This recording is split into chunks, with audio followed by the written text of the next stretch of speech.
السلام عليكم ورحمة الله وبركاته. أصدقائي الأعزاء، أهلا بكم في قناتكم قناة شهد الكلام. من فترة كده من مش كبيرة قوي قريب، طلع علينا إعلامي زملكاوي، قال وبالنص زي ما هقول كده، قال أقسم بالله العظيم في خلال 2.5 أو 3 سنين هيكون نادي الزمالك أغنى نادي في مصر وفي أفريقيا.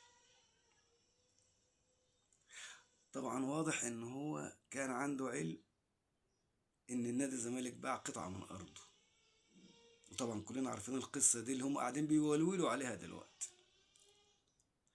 فكان واضح ان هو عنده علم بكده. اقسم بالله العظيم ان الزمالك هيكون في خلال 2.5 او 3 سنين اغنى نادي في مصر وفي افريقيا. وخلصوا الشهرين 3 والزمالك ما بقاش اغنى نادي ولا حاجة. طبعا بالعكس، الارض بعد فترة اتسحبت، التمويل وقف بعد ما خدوا 800 مليون جنيه، بعطروهم زي ما بعطروهم، ودوهم فين ما تعرفش، سددوا ديون، اشتروا لعيبة، ودلوقتي مش عارفين يكملوا، وانشاكوا طوب الأرض اشتكاهم في الاتحاد الدولي، وقاعدين دلوقتي بيولولوا على الأرض، لا طايلين أرض، وبيتكلموا بقى الحقوا الزمالك، الزمالك ضاع، الزمالك انتهى، وبنناشد السيد الرئيس وبنناشد الدولة وبنناشد الحقوا الزمالك هي. فاللي أنا عايز أقوله، مفيش داعي دلوقتي لا للولولة ولا في أي حاجة. سيادة الوزير وزير الرياضة بالنص كده قال ما تسألونيش في الأرض دلوقتي مشكلتها في النيابة.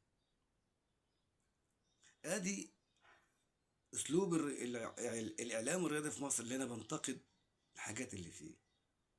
بلاش كذب، بلاش اخبار مضروبة، بلاش زي ما بقول، بلاش تخلوا الشارع المصري يكون متبلبل والجماهير متلخبطة، وارحموا الرياضة وارحموا الشعب المصري.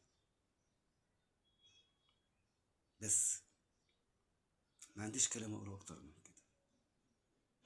السلام عليكم ورحمة الله وبركاته.